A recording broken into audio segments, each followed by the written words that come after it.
On the morning of November 10, 1973, an editor at the Rome newspaper Il Messaggero opened a package that had been sitting in the mailroom for 3 weeks. Inside was a plastic envelope. Inside the envelope was a human ear. Beside it lay a lock of distinctive red hair and a note written in crude Italian. "This is Paul's first ear. If within 10 days the family still believes that this is a joke mounted by him, then the other ear will arrive. In other words, he will arrive in little bits." The editor picked up the phone. Within an hour, Gail Getty was driving through Rome's morning traffic to identify whether the severed ear belonged to her 16-year-old son. She held the plastic envelope up to the light in the newspaper's office. She examined the freckles. She looked at the distinctive shape, and she confirmed what she already knew in her heart. It was Paul's ear. Her son had been missing for 158 days.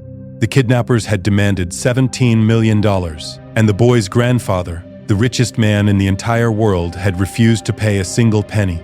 Even now, with his grandson's ear sitting in a plastic bag on a newspaper editor's desk, J. Paul Getty would negotiate like he was buying an oil lease. He would agree to pay only the portion that was tax-deductible, and he would loan the rest to his own son at 4% interest. But to understand how the richest family in history became the most cursed, we must go back further, back to the oil fields of Oklahoma, where a young man learned that money could buy everything except what mattered most. The story of the Getty curse doesn't begin with a kidnapping in Rome.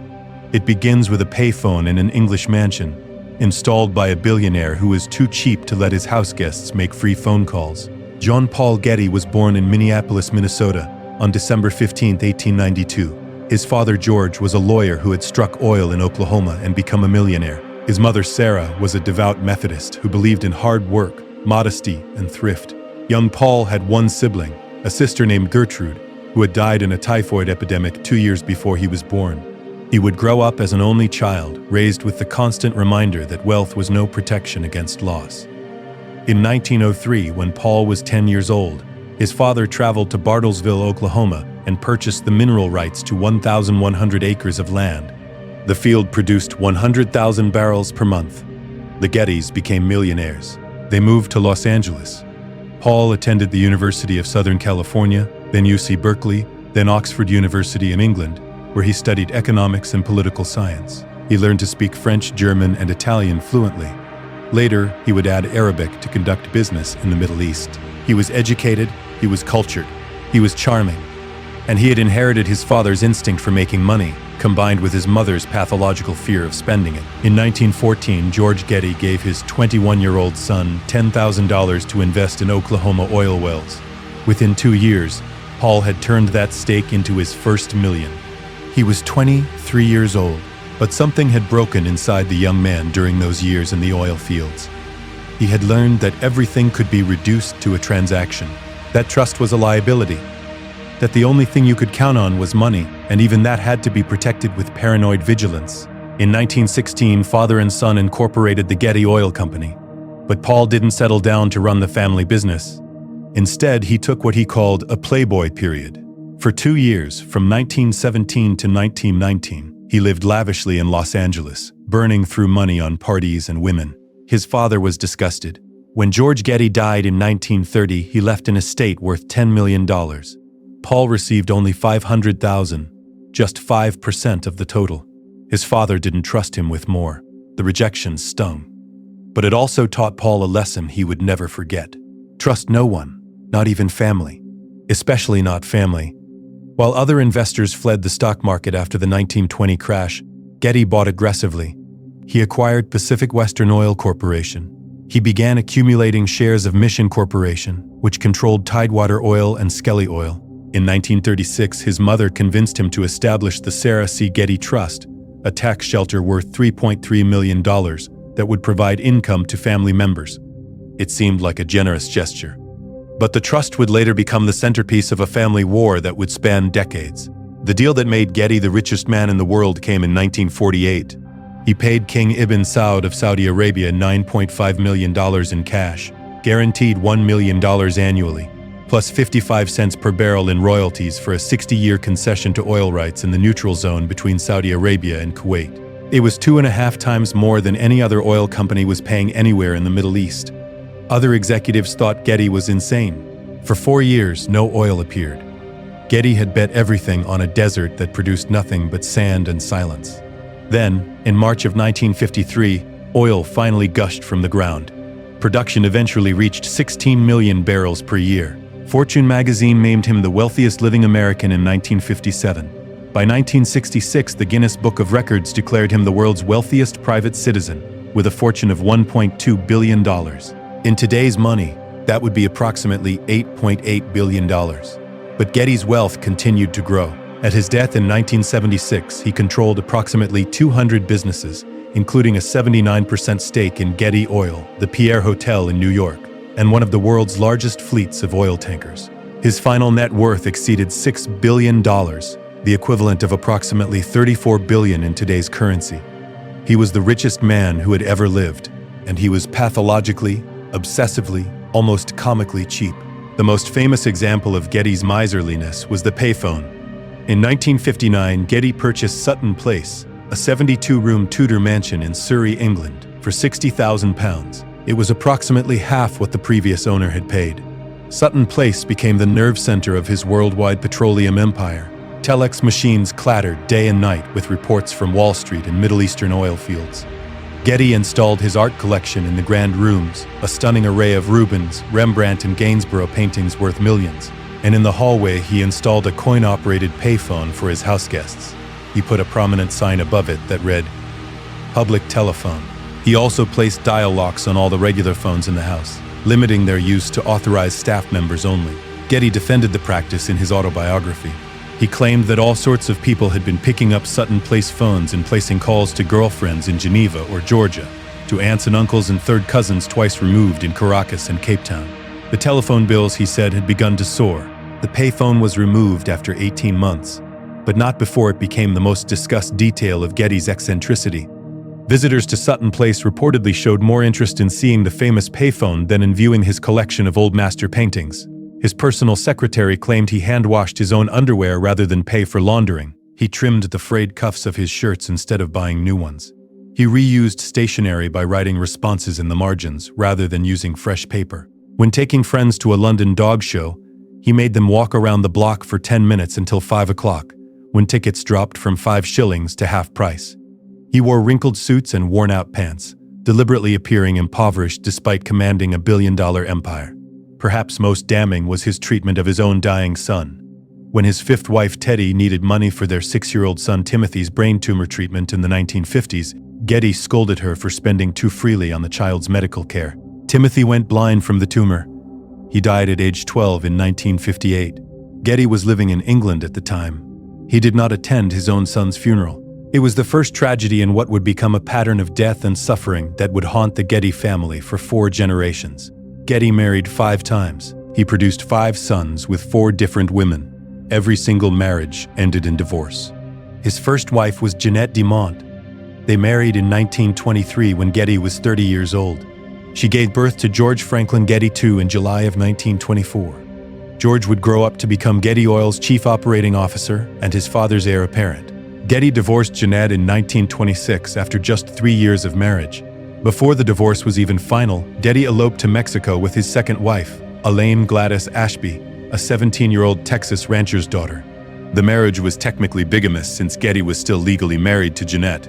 That union lasted less than 2 years. No children. It was dissolved in 1928. Wife number 3 was Adolphine Helmley, another 17-year-old, this time from Austria. Her father was a prominent physician who opposed the match. Getty married her anyway in 1928. She gave birth to Jean Ronald Getty in 1929. The marriage lasted 4 years before ending in a bitter divorce in 1932. The settlement awarded Adolphine huge punitive damages. Getty would later almost completely cut their son Ronald out of his will in retaliation. Wife number 4 was Anne Rourke Light, a silent film actress. Getty had known her since she was 14, but didn't pursue her romantically until she turned 21. They married in 1932. Anne gave birth to John Paul Getty Jr. in December of that same year, followed by Gordon Peter Getty in 1933. The marriage lasted 4 years. In divorce proceedings, Anne alleged emotional abuse and neglect. She claimed Getty had forced her to climb Mount Vesuvius while pregnant. She won $20 and $500 per month in alimony, plus $1,000 per month in child support for each son. For Getty, these were rounding errors on his oil revenues, but he resented every penny. Wife number 5 was Louise Dudley Lynch, known as Teddy. She was a nightclub singer. Getty married her in 1939, and their union would last nearly 20 years, making it his longest marriage. Teddy gave birth to Timothy Ware Getty in 1946. When she wanted to take opera lessons, Getty agreed, but only if she paid him a percentage of any extra earnings those lessons might generate. When Timothy developed a brain tumor and needed expensive medical treatment, Getty complained that Teddy was spending too freely. The marriage finally ended in 1958, the same year 12-year-old Timothy died. Teddy lived to be 103 years old. She died in 2017, having outlived Getty by 40 years.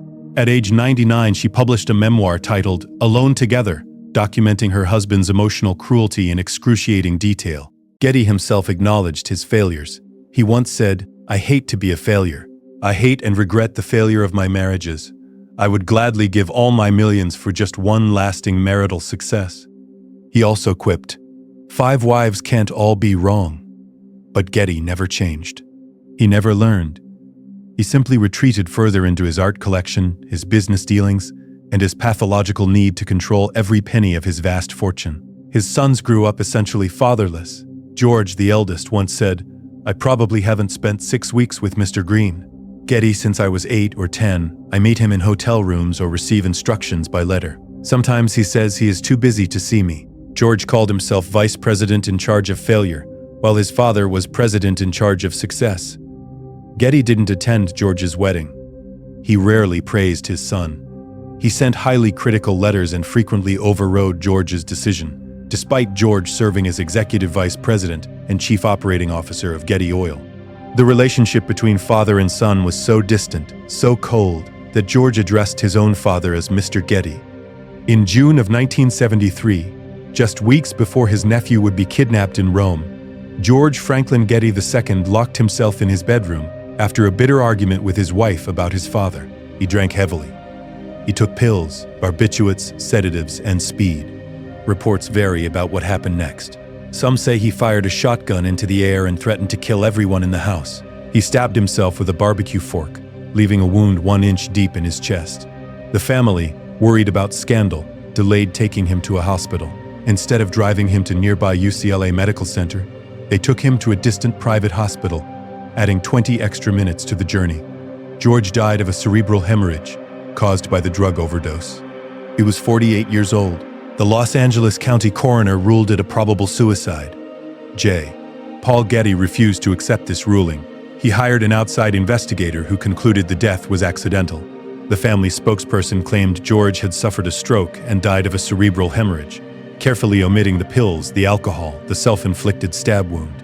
Getty did not attend his own son's funeral. Again, George's death was the second tragedy to strike the family, but it would not be the last. The curse was just beginning. John Paul Getty III was born in Minneapolis, Minnesota on November 4, 1956. He was the grandson of the world's richest man, but he would grow up with almost no contact with his grandfather. His father, John Paul Getty Jr., ran Getty Oil's Italian operations from an office in Rome. His mother was Gail Harris, an American woman from a middle-class family. The couple divorced when Paul was 7 years old. His father remarried in 1966 to Talitha Pohl, a stunning Dutch actress who had spent part of her childhood in a Japanese prisoner of war camp in Indonesia. Talitha became a fashion icon, photographed by Patrick Litchfield on a Marrakesh rooftop in flowing caftans, the very image of 1960s bohemian glamour. But Talitha and Getty Jr. had discovered heroin during a trip to Thailand. By 1969, both were addicts. Talitha tried to get sober. In early 1970, she was living separately in London, clean and attempting to rebuild her life. But on July 9, 1971, she flew to Rome, ostensibly for a reconciliation attempt with her husband. 2 days later, on the morning of July 11th, Talitha was found dead in the couple's apartment at Piazza d'Adequali in Rome. She was 30 years old. The initial death certificate listed cardiac arrest, but 8 months later, an inquest confirmed what everyone already knew. Talitha had died of a heroin overdose. Speculation persists about what happened that night. Some believe Getty Jr., contacts continued, Drug use caused Talitha to relapse. Others suggest he waited too long to call for help. The truth died with them. Young Paul was 14 when his stepmother died. His father, consumed by guilt and grief, descended deeper into heroin addiction. The boy was essentially on his own. By 1973, 16-year-old John Paul Getty III was living a bohemian existence in Rome. The Italian press called him the Golden Hippie and the Oil Prince. He had been expelled from St. George's School in Rome for painting offensive graffiti. He squatted in abandoned buildings. He frequented nightclubs and discotheques. He participated in left-wing demonstrations. In January of 1973, he was arrested at a protest on suspicion of throwing a Molotov cocktail. The charges were later dropped. He made money selling jewelry and paintings he created himself. He worked as an extra in spaghetti westerns. He modeled, including a nude photo shoot for Playman magazine that appeared in the August 1973 issue and earned him $1,000. He lived with his girlfriend Martine Zacher, a 24-year-old German actress. Over 6 feet tall, pale-skinned, with distinctive red hair and androgynous features, Paul cut a striking figure in Rome's bohemian circles. He had once joked about solving his financial problems by arranging his own perfect kidnapping. That joke would come back to haunt him in the most brutal way imaginable. At 3 o'clock in the morning, on July 10, 1973, 16-year-old Paul Getty was walking home through Rome's Piazza Farnese after a night of drinking Bacardi and Coke at a local discotheque. He had just bought newspapers and a Mickey Mouse comic book from a newsstand. He was alone. The square was empty, except for a large white car parked near the French embassy. As Paul walked past the car, 3 men jumped out. They hit him over the head with pistol butts. They pressed a chloroform-soaked cloth over his face until he lost consciousness. They threw his limp body into the car and drove away. When Paul woke up, he was blindfolded and bound at the wrists and ankles. The car drove for approximately 6 hours, heading south into the mountains of Calabria. The kidnappers were members of the 'Ndrangheta, the Calabrian mafia. High-ranking members involved included Girolamo Piromali, a 58-year-old boss known as Momo, and Saverio Mammoliti, known as Don Saro.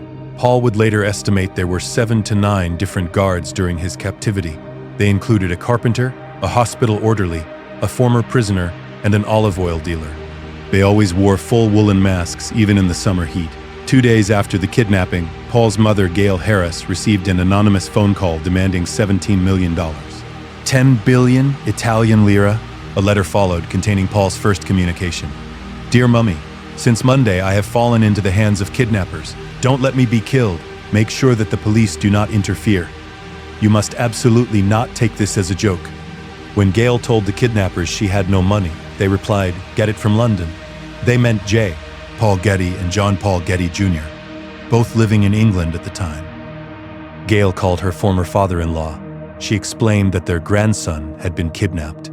She told him the kidnappers were demanding $17 million. J. Paul Getty, the richest man in the world, refused to pay. His reasoning became infamous. He said, I have 14 other grandchildren. If I pay 1 penny now, then I'll have 14 kidnapped grandchildren. He also claimed he didn't believe in paying kidnappers.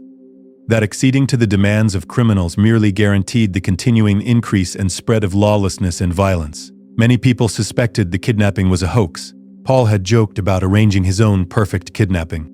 His girlfriend Martine was questioned extensively by police. Rome authorities treated the case as a potential prank for months. Even Gail's own attorney, Giovanni Giacovoni, publicly expressed doubts. He said, there are moments I am sure it's a hoax. Meanwhile, Paul was being moved frequently through the mountains of Calabria. He was kept in huts built on stakes, abandoned Nazi bunkers, caves and haystacks in the remote Sila Massif. He was chained to a stake for 50 consecutive days. The guards played Russian roulette, putting a gun to Paul's head and pulling the trigger. Click, empty chamber. Click, empty chamber. Click. He was beaten regularly. He was threatened with mutilation if the ransom wasn't paid. He was given a transistor radio to listen to news reports about himself, but it was taken away as punishment when he misbehaved. He was given watercolors to paint rocks to pass the time. He was given a pet bird, which the kidnappers later killed in front of him to prove they were serious. He developed pneumonia in the cold mountain air. The kidnappers gave him large doses of penicillin. Paul developed an allergic reaction. To numb the pain and keep warm, guards gave him brandy. Lots of brandy. It was the beginning of an alcohol addiction that would plague him for the rest of his life. Negotiations dragged through the summer. On July 30th, Giacovone offered $500,000, the maximum amount ever paid in an Italian kidnapping up to that point. The kidnappers laughed. They said, "That is a joke. We've spent that much on expenses." In August, they made a new threat. For $100,000, they would send back a photograph of the boy missing an arm or leg. Still, Getty refused to pay. By October, Paul had been in captivity for more than 3 months. The kidnappers were growing impatient. They needed to prove this was not a hoax. They needed to prove they were serious. In late October of 1973, after approximately 100 days in captivity, the kidnappers gave Paul a haircut. They cleaned the area around his head with alcohol. An hour later, 8 or 9 masked men entered the small space where Paul was being held. They blindfolded him. They sat him on a wooden chopping block. They made him bite down on a handkerchief. Men held his arms. Men held his legs. Someone held his head perfectly still. With a razor or scalpel, they cut off his right ear. Paul remained fully conscious throughout. He did not scream. He did not pass out, but he hemorrhaged badly for 3 days. He received approximately 50 injections of penicillin and vitamins. He vomited repeatedly. He couldn't move for 10 days. He urinated on himself because he was too weak to stand. After the wound partially healed, the kidnappers took Polaroid photographs of Paul with his mutilated ear. They photographed the severed ear itself. Then they packaged the ear in a plastic envelope, along with a lock of Paul's distinctive red hair. They included a note, "This is Paul's first ear." If within 10 days the family still believes that this is a joke mounted by him, then the other ear will arrive. In other words, he will arrive in little bits.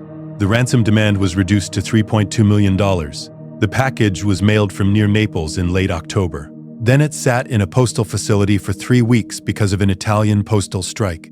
On November 10, 1973, the package finally arrived at the offices of Il Messaggero, a Rome daily newspaper. An editor opened it. Inside was a plastic envelope containing a human ear. Beside it was red hair and a threatening note. The editor called Gail Getty. She drove to the newspaper's offices. She opened the plastic envelope. She held the ear up to the light. She looked at the freckles. She examined the shape. She confirmed it was Paul's ear. Rome police initially doubted even this evidence. One detective said, "We don't even know if it's human." 5 days later, they confirmed the ear had been cut from a living human being and was probably Paul Getty's. The lead detective who had treated the case as a joke was quietly promoted, which is to say, removed from the investigation. His replacement called the kidnapping real and bestial. The macabre photographs appeared on front pages around the world. A 16-year-old boy with a bandaged wound where his ear should be. A severed ear in a plastic bag. Finally, J. Paul Getty agreed to negotiate. But even now, even with his grandson's ear sitting in a newspaper office, the richest man in the world drove a hard bargain. The final ransom was approximately $2.9 million. Some sources say it was $3 million. The exact amount has been disputed for 50 years. What is not disputed is this. Getty agreed to pay only $2.2 million. That was the maximum amount that was tax-deductible as a casualty loss under the tax code. It represented 10% of his taxable income. The remaining $800,000? Getty loaned it to his son, John Paul Getty Jr., at 4% interest. His own son, the father of the kidnapped boy. Getty charged him interest on a loan to save his own child's life. The money weighed more than a ton in small-denomination Italian banknotes. Fletcher Chase, a tall, silver-haired former CIA agent, flew in from Kuwait to handle the exchange. On December 12th and 13th, 1973, Chase drove alone into Calabria, followed at a distance by undercover police pretending to be tourists. He left bags of cash at a roadside location on a highway in southern Italy. Then he drove away and waited. Shortly before dawn on December 15, 1973, 5 months and 5 days after his kidnapping, 158 days in captivity, John Paul Getty III was released. The kidnappers blindfolded him one last time. They moved him between several different cars. Finally, they sat him down on the ground with a blanket wrapped around him. Someone said, "Don't move, somebody's behind you. We'll call your mother." They said ciao and drove away. It was approximately 11 o'clock at night. Paul waited a few minutes, then removed his blindfold. He found himself on a highway near the town of Loria, in the province of Potenza, Calabria. He tried to hitchhike. No, One stopped. He lay down on the side of the road and pretended to be dead, hoping someone would stop to help. Cars sped up as they passed. He walked to a gas station and asked the attendant if he could use the phone. The attendant refused. No phone. Go away. Finally, Paul flagged down a truck. The driver was skeptical until he heard a radio report about the kidnapping. He called the police. Officers found Getty on the highway around 5 o'clock in the morning. His first words were, "I am Paul Getty. May I have a cigarette, please?" He was missing his right ear. The wound was bandaged but still healing. He was malnourished and weak. His face was puffy. His gums were bleeding. His muscles had atrophied from being chained to a stake for months. He wore flannel pants, sneakers without socks, and a sweater the kidnappers had given him. At his mother's suggestion, he called his grandfather to thank him for paying the ransom. J. Paul Getty refused to come to the phone. 9 members of the Ndrangheta were eventually arrested, but only 2 were convicted. Giuseppe Lamanna received 16 years for cutting off the ear. An accomplice received 8 years. The bosses, Pyro Mali and Mamoliti, were acquitted for lack of evidence. This despite the fact that Pyro Mali was found in possession of banknotes traceable to the Getty ransom. Most of the ransom money was never recovered. The Ndrangheta used it to buy trucks and establish a transport monopoly for the construction of Gioia Toro Port. That seed money helped fund the organization's expansion into a global cocaine trafficking empire that operates to this day. Paul Getty was free. He was alive, but he would never truly escape that cave in Calabria. Paul married his girlfriend Gisela Martin Zacher in late 1973. He was 17.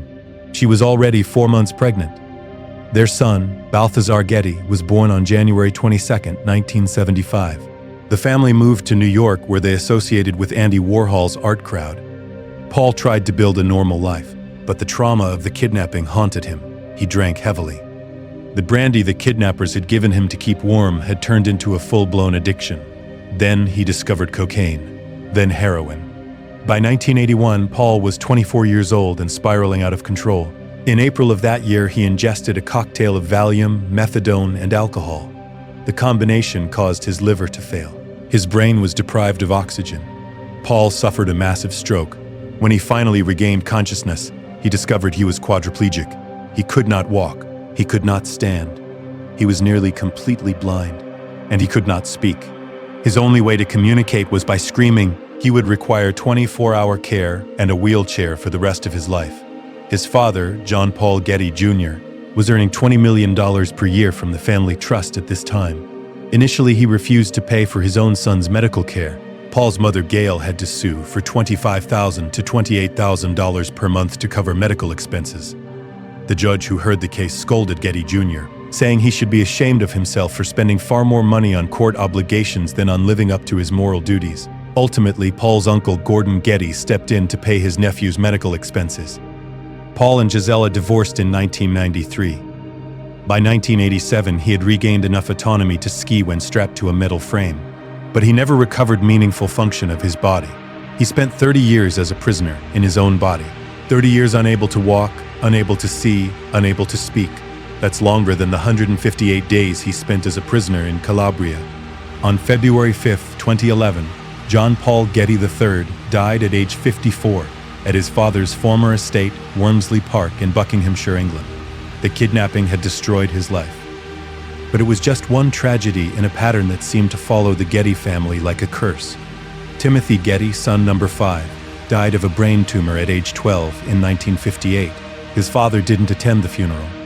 Talitha Getty died of a heroin overdose at age 30 in 1971. Her husband waited too long to call for help. George Franklin Getty II, the heir apparent, died of a probable suicide at age 48 in 1973, just weeks before his nephew was kidnapped. His father didn't attend the funeral. John Paul Getty III was kidnapped and mutilated in 1973, then suffered a stroke that left him quadriplegic and nearly blind in 1981. He died at age 54 in 2011, after 30 years of suffering. But the tragedies didn't stop with that generation. On March 31, 2015, Andrew Getty, grandson of J. Paul Getty through his son Gordon, was found dead on the bathroom floor of his Hollywood Hills home. He was 47 years old. Andrew was a businessman and film director who had spent 15 years making a horror film called The Evil Within. His ex-girlfriend discovered him partially clothed, surrounded by blood. The official cause of death was gastrointestinal hemorrhage from duodenal ulcers, complicated by acute methamphetamine intoxication. Toxic levels of meth were found in his blood. The ruling was accidental. Andrew had complained of stomach pain for 2 months. His personal assistant had scheduled a doctor's appointment for April 1st, one day after he died. His ex-girlfriend told investigators he used methamphetamine daily, consuming an 8-ball per day, though he had claimed to be clean and sober for years. 5 years later, in 2020, another of Gordon Getty's sons died under remarkably similar circumstances. John Gilbert Getty was found unresponsive in his room at the Hotel Emma in San Antonio, Texas on November 20th, 2020. He was 52 years old. He had been staying at the hotel since November 6th. He was found sitting in a lotus position on the bed, eyes and mouth open, cold to the touch. John Gilbert was a musician whom family members described as talented and passionate about rock and roll. The cause of death was cardiomyopathy and chronic obstructive pulmonary disease, complicated by fentanyl toxicity. Another accidental overdose. Just 2 months earlier, his mother, Ann Gilbert Getty, had died of a heart attack at age 79. The accumulation of tragedy led to persistent media references to the Getty curse. Forbes noted that the story of the famed Getty family is one of the most obvious examples that money, cold hard cash, doesn't buy happiness. The common thread running through almost all these deaths is substance abuse: heroin, barbiturates, methamphetamine, fentanyl, alcohol. Some family members attribute the pattern directly to J. Paul Getty's cold, distant, neglectful parenting. His biographer Robert Lenzner wrote that Getty was illiterate with respect to being a father or a husband. Ariadne Getty, daughter of Sir Paul Getty Jr., deliberately raised her children without the Getty surname. She didn't tell them they were Gettys until they were 10 years old. She was hoping to break the curse by breaking the connection. But perhaps the curse has nothing to do with supernatural forces. Perhaps it's simpler than that. Perhaps the curse is just what happens when you teach your children that money is more important than love. When you charge your own son interest on a loan to save his kidnapped child. When you install a payphone in your mansion so house guests can't make free calls. When you hand wash your own underwear despite being worth billions. When you refuse to come to the phone after your grandson has been mutilated by kidnappers because you finally agreed to pay a tax-deductible ransom. Perhaps the curse is just loneliness, addiction, and despair, dressed up in wealth that was supposed to protect against such things, but instead seemed to make them worse. The most visible member of the younger generation is Balthazar Getty, born January 22, 1975. He is the son of kidnapping victim John Paul Getty III. Despite his father's trauma and subsequent disability, Balthazar built a successful Hollywood career. His breakthrough came at age 15, playing Ralph in the 1990 film, Lord of the Flies. He appeared in Natural Born Killers in 1994, Lost Highway in 1997, and multiple television series including Charmed, Alias, and Brothers and Sisters, which ran from 2006 to 2011. He wasn't raised wealthy. His father had drifted away from the family after the kidnapping. Balthazar was educated at Gordonstoun in Scotland, the same school attended by Prince Charles. His mother raised him Buddhist in San Francisco, sending him to Waldorf schools with no toys and no television. He has spoken about his father in interviews. He said, "My dad in the early days was kind of in and out of my life, but I visited my father one summer, and I ended up staying with him." He said he had a great relationship with his father despite the difficulties and misses him dearly. On films depicting the kidnapping, including All the Money in the World and the FX series Trust, Balthazar has said simply, "I don't watch that crap." He married fashion designer Rosetta Millington in 2000. They have 5 children together: Cassius Paul, Grace, Violet Lee, June Catherine, and Wolfgang Israel. A public affair with actress Sienna Miller in 2008 temporarily separated the couple, but they reconciled. Balthazar founded Purple House Records in 2013 and continues acting and producing music. His net worth is estimated at approximately $200 million. He has broken the curse, or at least managed to live with it in a way his father and grandfather never could. When asked about the Getty legacy, Balthazar is diplomatic, but there's an edge to his voice when he talks about the wealth that was supposed to make everything easier, but instead made everything harder. He knows what his grandfather did. He knows about the payphone and the tax-deductible ransom and the interest charged to his own son. And he knows that all the money in the world couldn't save his father from 30 years in a wheelchair, unable to speak, unable to see, unable to be the father Balthazar needed. Money can buy a lot of things, but it can't buy back time. It can't buy back an ear severed in a cave in Calabria. It can't buy back a life destroyed by trauma and addiction. It can't buy happiness, and it sure as hell can't buy redemption. Paul Getty purchased Sutton Place in Surrey, England in 1959 for £60,000. That was approximately half what the Duke of Sutherland had paid 40 years earlier. The 72-room Tudor mansion was built around 1521 to 1525 by Sir Richard Weston, a courtier of Henry VIII. It's ranked among the earliest examples of Italian Renaissance design influence in English architecture. Red brick with molded terracotta decoration. An estate encompassing approximately 700 acres. One of Britain's most important historic houses. Getty made it the nerve center of his worldwide petroleum empire. Telex machines clattered day and night. Reports flowed in from Wall Street and Middle Eastern oil fields. His art collection filled the grand rooms. Rubens, Rembrandt, Gainsborough, paintings worth millions. He kept pet lions named Nero and Teresa on the grounds. And he installed that famous coin-operated payphone in the hallway, complete with a prominent sign reading "Public Telephone." Visitors to Sutton Place reportedly showed more interest in seeing the payphone than in viewing his collection of old master paintings. It became a symbol of everything wrong with Getty's relationship to wealth. He threw one party at Sutton Place in 1960, a housewarming that descended into chaos when uninvited Londoners crashed the event. They caused £20,000 in damage and stole a valuable silver ewer by Paul de la Marie. Getty, humiliated and disgusted by the expense, never threw another large party. He lived at Sutton Place surrounded by a rotating collection of mistresses. Mary Tessier, a distant cousin of the last Tsar of Russia, Lady Ursula de Beau, with connections to the British royal family. Rosabella Birch. The New York Times observed that he ended his life with a collection of desperately hopeful women, all living together in his Tudor mansion, none of them aware that his favorite pastime was rewriting his will, changing his insultingly small bequests, $209 a month to one, $1,167 to another. J. Paul Getty died at Sutton Place on June 6, 1976, from heart failure. He was 83 years old. He died essentially alone, surrounded by staff and mistresses but estranged from his surviving children. Of his 3 sons still living, reportedly only one attended his funeral. Sutton Place was sold by Getty Oil Corporation in 1980 for £8 million, then resold in 1986 to Frederick R. Koch for $8 million, then again in 2004 for approximately £25 million to Russian oligarch Ilyusha Usmanov.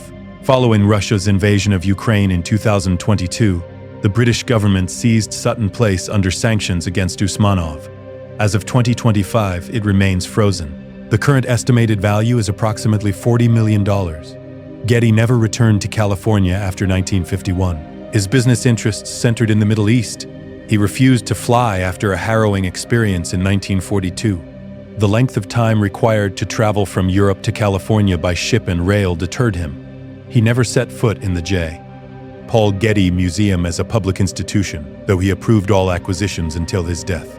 The museum itself is perhaps Getty's most lasting legacy, and the most ironic, because he built it for a public he never intended to meet, filled it with art he never saw in its final home, and left it a fortune that has grown beyond even his wildest dreams of wealth. In 1945, Getty purchased 64 acres overlooking the Pacific Ocean, in what is now Pacific Palisades, for $250,000.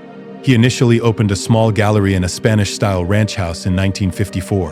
By 1968, the collection had outgrown the space. Getty commissioned architects to build a full-scale recreation of the Villa dei Papiri, a 1st-century Roman country house buried by Mount Vesuvius in 17 AD. Construction began in December 1970. The Getty Villa opened in January 1974 at a cost exceeding $30 million. In today's money, that would be over $200 million.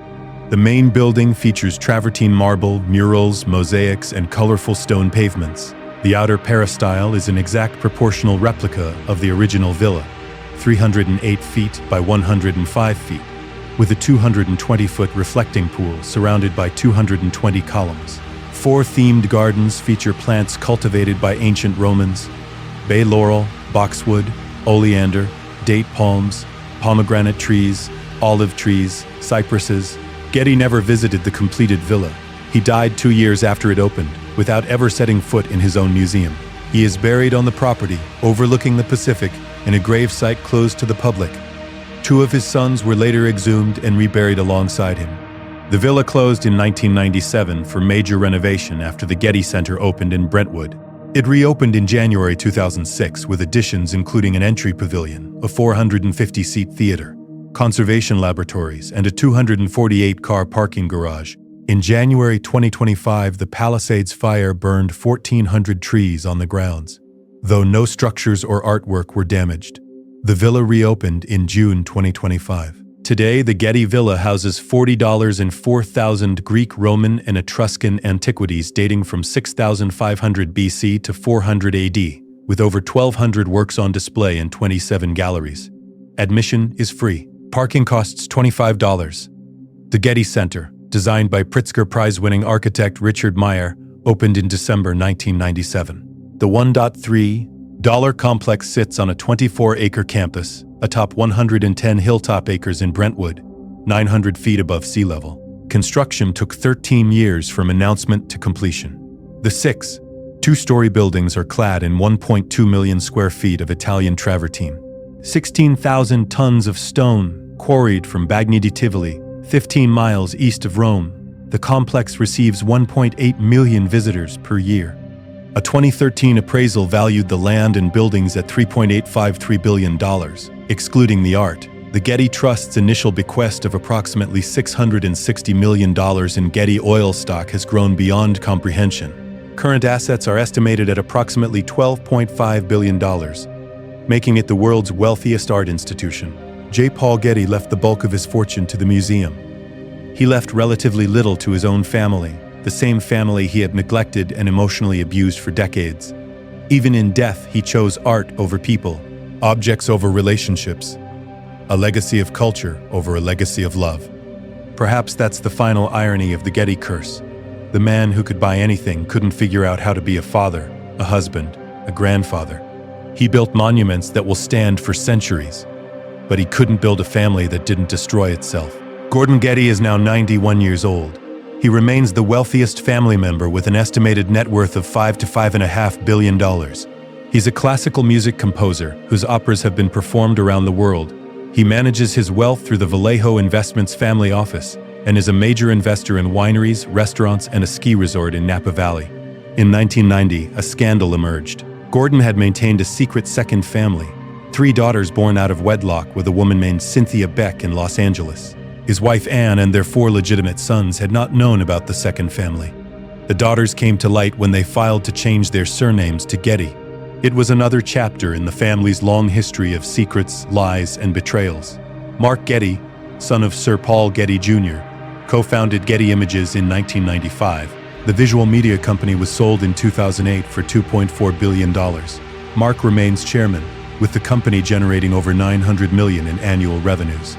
His estimated net worth is approximately $500 million. He inherited the 2,700-acre Wormsley Park estate from his father, the same estate where John Paul Getty III spent his final years in a wheelchair. Other notable heirs include climate activist Aileen Getty, LGBTQ advocate Ariadne Getty, fashion designer August Getty, streetwear designer Knots Getty, and model Ivy Getty. The total family fortune is estimated at approximately $5.4 billion. Distributed among 57 living Gettys scattered across 4 continents. Many of them have deliberately hidden their connection to the Getty name. They've changed their surnames. They've refused to tell their own children about their heritage until those children were old enough to understand.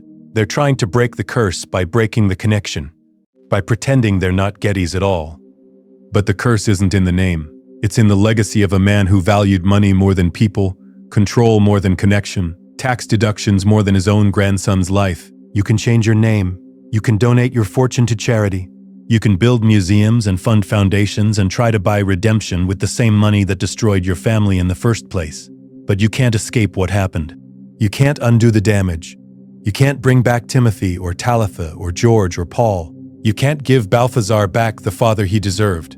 You can't give Paul back the 30 years he spent trapped in a broken body, unable to speak, unable to see, unable to escape the trauma of that cave in Calabria, where kidnappers cut off his ear while the richest man in the world haggled over a tax deduction. The Getty curse isn't supernatural. It's not mystical. It's not the result of some ancient hex or family vendetta. The Getty curse is just what happens when you treat people like assets to be managed, expenses to be minimized, investments that might or might not pay off. When you install a payphone in your mansion, when you hand wash your own underwear despite being worth billions, when you refuse to attend your own son's funeral, when you charge your son interest on a ransom loan, when you die alone in a 72-room mansion, surrounded by mistresses and servants who know you're rewriting your will every other week, changing the pittances you've allocated to them in a final game of control that will continue even after you're dead. That's the curse. Not ghosts or demons or supernatural forces, just loneliness, addiction, trauma, and the slow realization that all the money in the world can't buy back what you've lost. In 2017, director Ridley Scott released All the Money in the World, a film about the kidnapping starring Michelle Williams as Gail Getty and Christopher Plummer as J. Paul Getty. The film became almost as famous for its production drama as for its depiction of the family's tragedy. Kevin Spacey had originally filmed all his scenes as Getty over 8 to 10 days. But when sexual misconduct allegations emerged against Spacey in November 2017, Scott made an unprecedented decision. He would reshoot every single scene with a different actor. Christopher Plummer, 88 years old, stepped in and completed all replacement filming in just 9 days. The reshoots cost $10 million. Plummer earned an Academy Award nomination for Best Supporting Actor for 9 days of work. The film depicted Getty's refusal to pay, the ear-severing, the tax-deductible ransom arrangement. It showed a man who valued money more than his own flesh and blood. Critics praised Plummer's performance. But some Getty family members objected to what they saw as a wildly sensationalized portrayal. They wanted people to understand that J. Paul Getty wasn't a monster. He was a complicated man who loved art and built museums and donated to charity and believed in hard work and thrift. But complications don't excuse cruelty. Good deeds don't erase bad ones. And all the museums in the world can't make up for refusing to come to the phone when your grandson calls to thank you for finally paying the ransom after his ear was cut off. Paul Getty once said, "The meek shall inherit the earth, but not its mineral rights." He also said, "If you can actually count your money, then you're not really a rich man." He said, "A lasting relationship with a woman is only possible if you are a business failure." He said, "I would gladly give all my millions for just one lasting marital success." But he never gave his millions. He kept them, he hoarded them, he fought over every penny, every tax deduction, every possible way to minimize expenses and maximize control. He died alone, estranged from his children, surrounded by people who were waiting for him to die so they could see what pittance he'd left them in his constantly rewritten will. He's buried at the Getty Villa in Malibu, overlooking the Pacific Ocean, in a grave that's closed to the public. 2 of his sons were exhumed and reburied beside him. A family that could barely stand to be in the same room together in life, forced together in death. The museums he founded are magnificent. The Getty Villa and the Getty Center are among the finest cultural institutions in the world. They've educated millions of visitors. They've preserved priceless antiquities and paintings and manuscripts. But walk through those galleries and try not to think about the cost. Not the $1.3 billion it took to build the Getty Center. Not the $30 million for the villa. Think about the human cost. The sons who grew up essentially fatherless, meeting their father in hotel rooms or receiving instructions by letter. The grandson who spent 158 days chained to a stake in a cave while his grandfather negotiated over tax deductions. The great-grandson who spent 30 years unable to walk, unable to speak, unable to see, trapped in a body destroyed by trauma and addiction. Think about Timothy, dead at 12 from a brain tumor while his father complained about medical expenses. Think about Talitha, dead at 30 from a heroin overdose. Think about George, stabbing himself with a barbecue fork and dying from a drug overdose that was probably suicide. Think about Andrew, dead at 47 from a methamphetamine overdose. Think about John Gilbert, dead at 52 from fentanyl. Think about all the money in the world and how it couldn't save any of them. The Getty fortune is still there, $5.4 billion spread among 57 living descendants. The Getty Trust controls another $12.5 billion. The museums are free to visit, parking is $25, and you can spend a beautiful afternoon looking at ancient Roman sculptures and Renaissance paintings. But you can't escape the knowledge that all of this, all of it, every marble column and every masterpiece and every $1 billion was built by a man who installed a payphone in his mansion and charged his own son interest on a ransom loan. Some legacies are measured in museums and foundations and cultural contributions to society. Some are measured in the wreckage of human lives left behind. The Getty legacy is both. And perhaps that's the cruelest irony of all, that J. Paul Getty will be remembered as a great philanthropist and art collector, while the people he hurt the most have been reduced to footnotes in his story. The Getty curse isn't over. It can't be over. Because the curse isn't a supernatural force that can be broken with the right ritual or the right sacrifice. The curse is memory. The curse is knowing what happened. The curse is living with the consequences of choices made by a man who died almost 50 years ago, but whose shadow still falls over everyone who carries his name. The curse is having to explain to your children why their last name is famous, why people ask if they're related to the Getty Museum, why there are movies and TV shows about their family. The curse is knowing that somewhere in a cave in Calabria, there's a wooden chopping block where a 16-year-old boy had his ear cut off while the richest man in the world counted his money and calculated tax deductions. That's the curse. And it's the one thing J. Paul Getty's billions could never buy their way out of. The palaces still stand, the museums are open to the public. The fortune continues to grow, but the curse endures. In every overdose, every early death, every family member who changes their name and tries to pretend they're not a Getty. In the grandson who lived 30 years in a wheelchair, unable to speak, unable to escape. In the great-grandson who refuses to watch movies about his family's tragedy, who built a different life, a better life, but who still carries the weight of what happened. The Getty curse is real. It's just not the curse anyone expected. It's not supernatural. It's not mystical. It's the simple, brutal truth that money can't buy happiness. It can't buy love. It can't buy redemption. And it can't buy back an ear that arrived in a plastic envelope at a newspaper office in Rome 50 years ago. Proof that some things are more valuable than all the money in the world. Things like mercy, like compassion, like coming to the phone when your grandson calls. Things that J. Paul Getty, the richest man who ever lived, never learned. And that's a curse that no amount of money will ever break.